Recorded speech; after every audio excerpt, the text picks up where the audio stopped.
Warm welcome to my channel. दोस्तों, जैसा कि मैंने आपको बताया कि मैं आपको कुछ स्टॉक सजेस्ट करूंगा जिसके स्पेसिफिक जो पोजीशनल टारगेट है वो बहुत लुक्रेटिव नज़र आते हैं एंड जिनके शॉर्ट टर्म टारगेट भी बहुत ज़बरदस्त है, जो कि मोस्ट ऑफ द पीपल जो भी इन्वेस्टमेंट करते हैं वो हर तरह का स्टॉक्स अपने पोर्टफोलियो में रखते हैं। या तो वो लॉन्ग टर्म के लिए इन्वेस्ट करते हैं जहाँ पे वो 2-3 साल का एक हॉराइजन रखते हैं, but obviously they also try to put in money which they are targeting to book in a very short time. Some stocks should always be there in your portfolio that actually can give you returns in a very short span of time rather than waiting for a long term portfolio build up.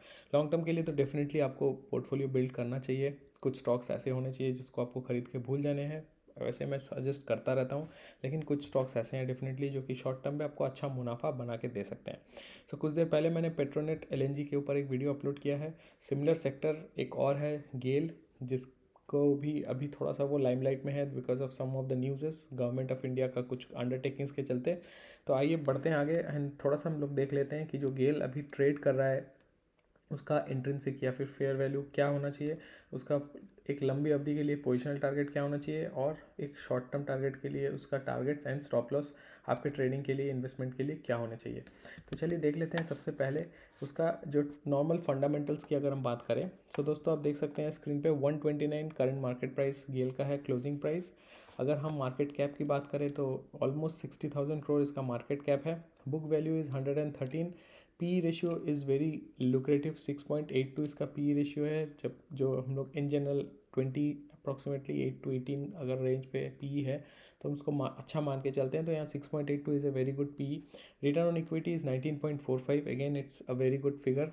अगर हम date to equity की बात करें, कोई भी company का growth तभी possible है जब उसका डेट बहुत कम है, बहुत कम उसके शेयर्स प्लेस्ड हैं, या फिर उसका मार्केट में जो भी आप एक तरह से बोलो कि उसका जो भी कर्ज है वो मार्केट में बहुत कम है। तो यहाँ पे 0.12 is like approximately it's zero.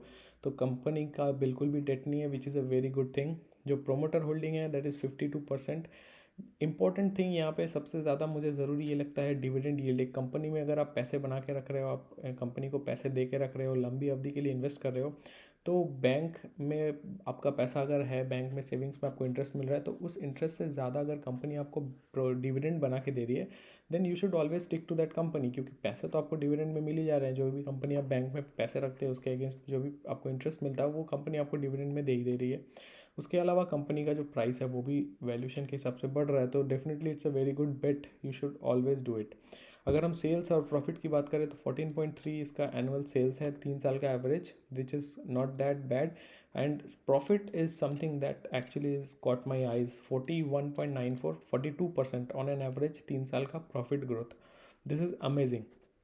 तो चलिए दोस्तों, ज़्यादा टाइम नहीं लेते हुए मूव करते हैं इंट्रिंसिक वैल्यू पे। तो जैसे मैंने पहले भी वीडियोस में बताया, आप जाके देख सकते हो इंट्रिंसिक वैल्यू पे मैंने एक प्लेलिस्ट भी बना रखा है, काफ़ी सारे कंपनी का उसमें इंट्रिंसिक वैल्यू आपको मिल जाएगा। अगर हम गेल की बात करें तो 3 पैरामीटर्स हमको यहाँ चाहिए, अर्निंग पर शेयर, अगर ग्रोथ जो 14.3 हमने पिछले स्क्रीन पे देखा, एंड फाइनली बॉन्ड यील्ड 5.033। उसके हिसाब से दोस्तों जो इंट्रिंसिक वैल्यू निकल के आ रहा है दैट इज़ 679 रुपीज़।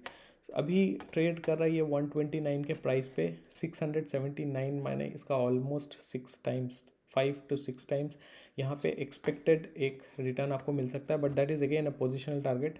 ऐसा नहीं है कि ये आपको 5 महीने 6 महीना 1 साल में आ सकता है, हो भी सकता है नहीं भी हो सकता है, लेकिन इसमें टाइम लगेगा। लेकिन अगर आप लंबी अवधि के लिए बने हुए रहो तो ये पोजिशनल टारगेट आपको ईजिली आते हुए नज़र आ सकते हैं।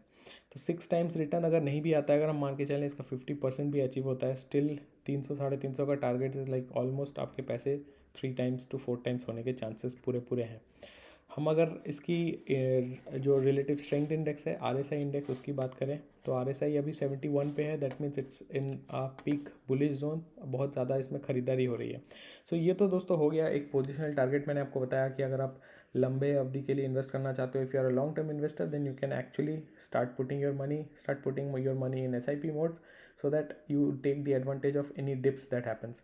अभी चलते हैं स्क्रीन पे एंड देख लेते हैं कि इसका शॉर्ट टर्म टारगेट क्या होना चाहिए। सो दोस्तों, अगर हम शॉर्ट टर्म टारगेट की बात करें तो अभी ये क्लोजिंग इसने कल का दिया है 129 पे। जो टारगेट्स मुझे नज़र आते हैं, 3 टारगेट यहाँ पे मैंने दिए हैं। First target is 132, second is 137 and third is 148 plus. Third target हमेशा मैं अपर सीलिंग में इसीलिए रखता हूँ क्योंकि इसका कोई एंड नहीं है। अगर आप लंबी अवधि के लिए इन्वेस्ट कर रहे हो, ये आपके फर्स्ट टारगेट अगर मीट हो जाता है तो ये आपका सेकंड टारगेट है and this becomes your SL. अगर आपका ये सेकंड टारगेट मीट हो जाता है then this should be your target and this should be your SL. तो इस तरह से एसएल आपको ट्रेल करते हुए जाना है ताकि मैक्सिमम प्रॉफिट आपका बुकिंग हो। सो दोस्तों, वीडियो बनाने का मकसद यही था, इन्फॉर्मेशन आप तक पहुंचाऊं। अगर कंटेंट सही लगा है तो चैनल को ज़रूर सब्सक्राइब करें ताकि ऐसे ही वीडियोस आपको हमेशा मिलते रहे। चैनल में बने रहने के लिए बहुत बहुत धन्यवाद। एंड अगर आप चाहो तो मेरे सोशल मीडिया नेटवर्क पे दिए गए टेलीग्राम ट्विटर को ज्वाइन कर सकते हो। टेलीग्राम ग्रुप को अगर ज्वाइन करोगे तो आपको सारे ऐसे ही ट्रेड्स जो कि मैं बाई कर रहा हूँ, सेल कर रहा हूँ, सारे मैं वहाँ अपलोड भी करता रहता हूँ क्योंकि काफ़ी सारे ट्रेड्स मैं दिन में लेता हूँ। नॉट पॉसिबल कि मैं हमेशा सारे के सारे कंटेंट पे वीडियो बनाऊँ, सारे के सारे ट्रेड्स पे अलग अलग वीडियो बनाऊँ। तो अगर आप वहाँ पे मुझे ज्वाइन करते हो, मुझे फॉलो करते हो प्राइवेट चैनल पे, तो आपको सारे के सारे अपडेट्स रियल टाइम मिल जाएंगे। तो दोस्तों, वीडियो में एक बार और बने रहने के लिए बहुत बहुत धन्यवाद। मैं बहुत जल्द हाजिर होता हूँ कोई नया कंपनी लेके। Thank you so much and you have a lovely day ahead.